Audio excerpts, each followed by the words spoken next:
tahun sejak kemerdekaan, Belanda seharusnya telah meninggalkan bumi pertiwi. Namun saat itu Belanda tetap bertahan di bumi Papua dan tidak ada tanda-tanda akan meninggalkannya. Tentu saja hal ini membuat Indonesia gerah.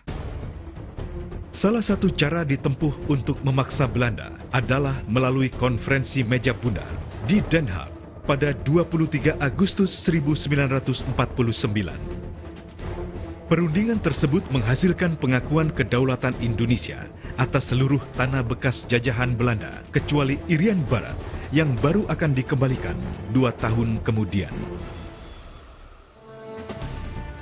2 tahun berlalu, tapi Belanda kembali ingkar janji. Tidak hanya bertahan di Irian Barat, Belanda bahkan mempersiapkan agar Irian Barat dapat merdeka hingga terpisah dari Negara Kesatuan Republik Indonesia. Belanda memprakarsai pembentukan Dewan Nasional Papua yang dideklarasikan secara tergesa-gesa pada tanggal 1 Desember 1961. Presiden Soekarno menyikapinya dengan mengumumkan Trikora, Tri Komando Rakyat, pada 19 Desember 1961 di alun-alun utara Yogyakarta. 1. Gagalkan pembentukan negara boneka. 2. Kibarkan sang merah putih di Irian Barat. 3. Bersiaplah untuk mobilisasi umum mempertahankan kemerdekaan tanah air. Dengarkan saudara-saudara. Komando saya dengan tegas ialah gagalkan seluruh rakyat Tindak lanjut dari Indonesia. pelaksanaan Trikora pendirian adalah negara Papua pembentukan itu. Komando Mandala. Pemerintah Republik Indonesia telah siap melaksanakan military operation dengan 3 tahap. 1. Tahap infiltrasi. 2. Tahap eksploitasi. 3. Tahap konsolidasi. Akhirnya, Ellsworth Bunker, seorang diplomat Amerika Serikat, mengajukan rencana sebagai penyelesaian masalah Irian Barat dan dikenal sebagai Persetujuan New York. Tindak lanjut dari New York Agreement adalah diadakannya Perpera. Hasilnya menyatakan rakyat Irian Barat dengan suara bulat tetap menjadi bagian wilayah NKRI.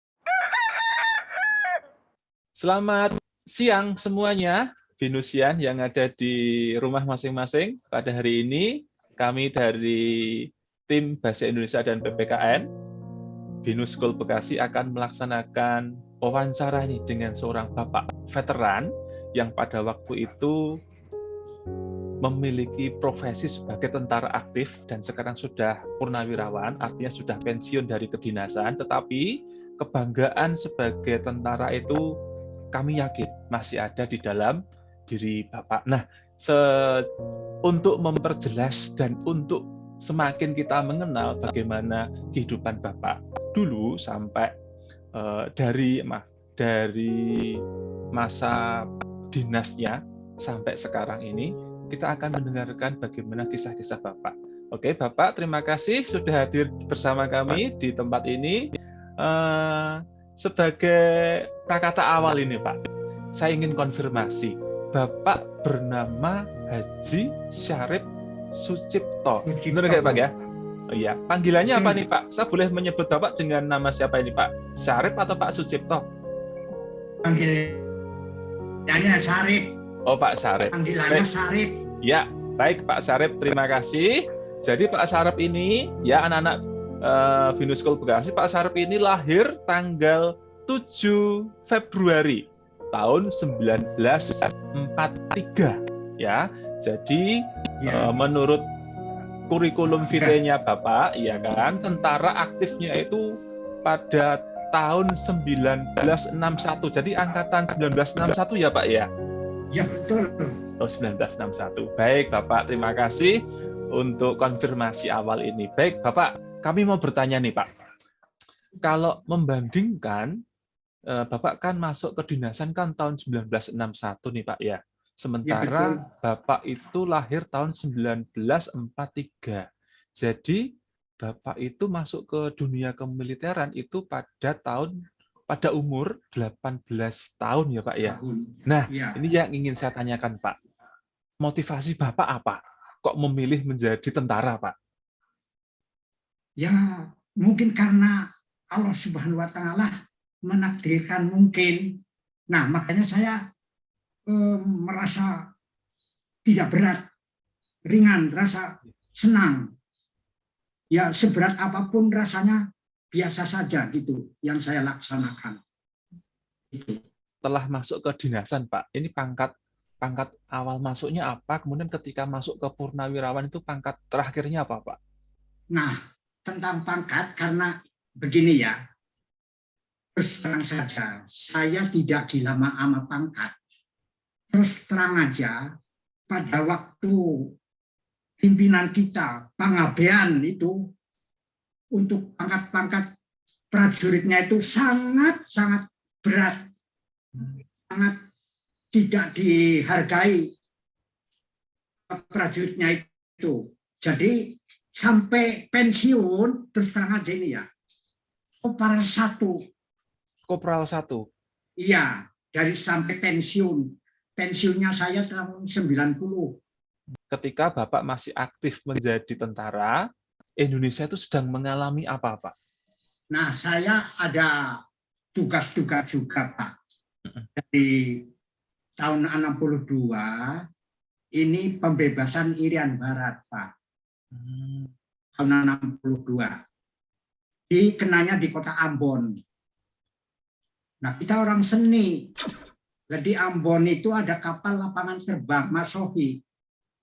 Nah, di situ kita karena lapangan tersebut itu rusak. Jadi kita yang betulin, diaspal lagi supaya kuat landasan kapal terbangnya itu, Pak. Nah, di situ.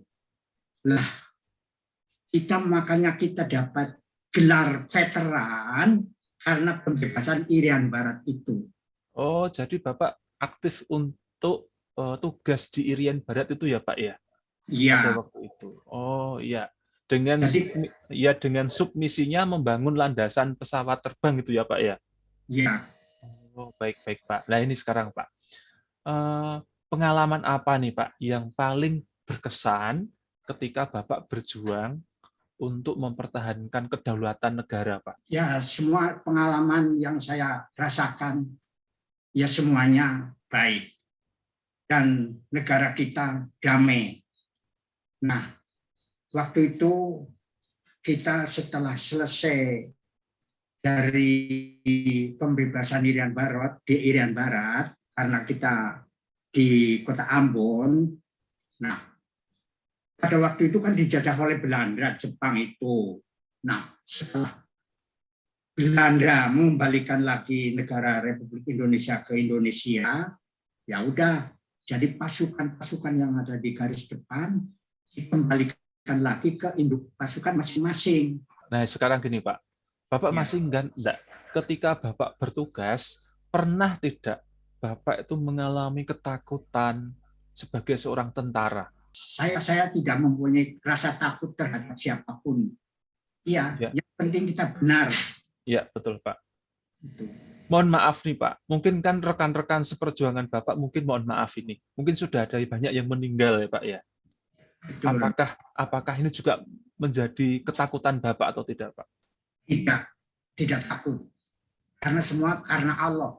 Iya, betul. Allah yang Maha tahu. Iya. Kita semua melakukan kewajiban sebagai ABRI, ya itu tadi, pantang mundur. Bagaimana Pak Bapak membangun semangat itu, Pak, untuk berani mempertaruhkan nyawa itu, Pak? Ya semua karena Allah. Jadi kita semuanya juga karena Allah. Jadi kita kalau sudah ada di tengah-tengah kita sebagai angkatan, ya harus sampai kalau memang ajalnya datang ya itu karena Allah. Pak, kalau perhatian dari pemerintah bagaimana, Pak? Sampai sekarang ini, Pak? Sekarang sama sekali nggak ada perhatian. Terus terang aja saya. Ya karena merasa saya itu, wah, iya kita gajinya kecil, orang yang sudah mewah-mewah, mobil udah dilengkapin, rumah sudah bagus-bagus, prajuritnya malah suruh pakai gubuk. Nah itu kan nggak sesuai. Sama-sama prajurit, sama-sama berjuang negara, ya kan? Ya. Bisanya merdeka dari siapa? Kan dari anak buah. Muncul rasa penyesalan tidak, Pak? Dengan kondisi seperti ini, Bapak mengalami penyesalan tidak? Dalam Oh, hati. menyesal sih tidak menyesal. Cuman yaitu tadi, kenapa kok prajuritnya kok malah diinjek-injek istilahnya lah. Jadi sekalipun perhatian pemerintah mungkin tidak sebesar yang Bapak harapkan, tetapi ternyata dalam diri Bapak masih ada rasa bersyukur ya Pak ya. Betul. Ya, baik, terima kasih untuk cerita yang sangat menggugah perasaan ini Pak. Nah, Baik, terima kasih. Pak, untuk konteks saat ini nih Pak, banyak kaum muda yang mungkin belum dapat memahami arti membela negara Pak. Bisa jadi ya Pak ya, anak-anak muda itu mungkin belum sampai pada bagaimana caranya untuk bisa memahami arti membela negara. Nah, apakah Bapak setuju dengan pemahaman seperti itu untuk anak-anak zaman sekarang? ya sebenarnya sih tidak setuju karena siapa lagi kalau sebagai penerus pembela negara bangsa, kalau dengan tulus ikhlas dari nur hati kita sendiri itu. Apakah Bapak memiliki harapan-harapan untuk kaum muda Indonesia, Pak, terutama untuk anak-anak Binus School Bekasi, Pak? Apa yang mungkin Bapak bisa harapkan dari kami semua yang masih muda-muda ini, Pak?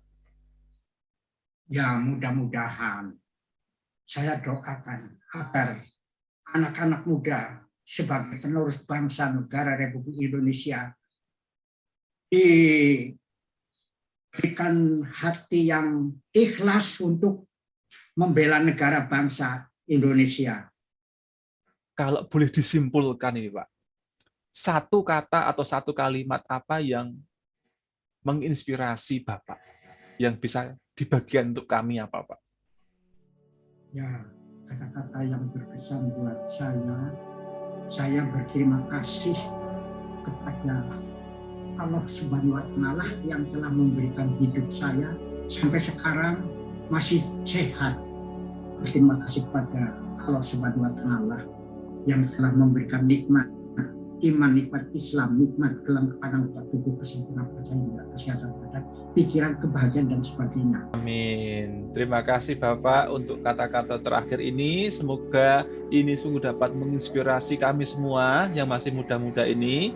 Oke ya, semua Binusian, tolong dicermati pesan Bapak Syarif Sucipto tadi. Tetap semangat, kita lanjutkan tugas kita dalam belajar ini. Semoga apa yang kita cita-citakan dapat terwujud tentunya untuk kebaikan dan perkembangan Indonesia secara keseluruhan. Oke, terima kasih semua Binusian. Kita akhiri sesi wawancara ini dengan Bapak Syarif Sucipto. Kita berikan salam untuk Bapak. Terima kasih Bapak untuk waktunya. Amin. Amin. Terima kasih Merdeka. Bapak. Merdeka Pak. Merdeka. Merdeka. Baik, terima kasih semua Binusian. Pada hari ini saya sudah menyelesaikan wawancara dengan Bapak Syarif Sucipto.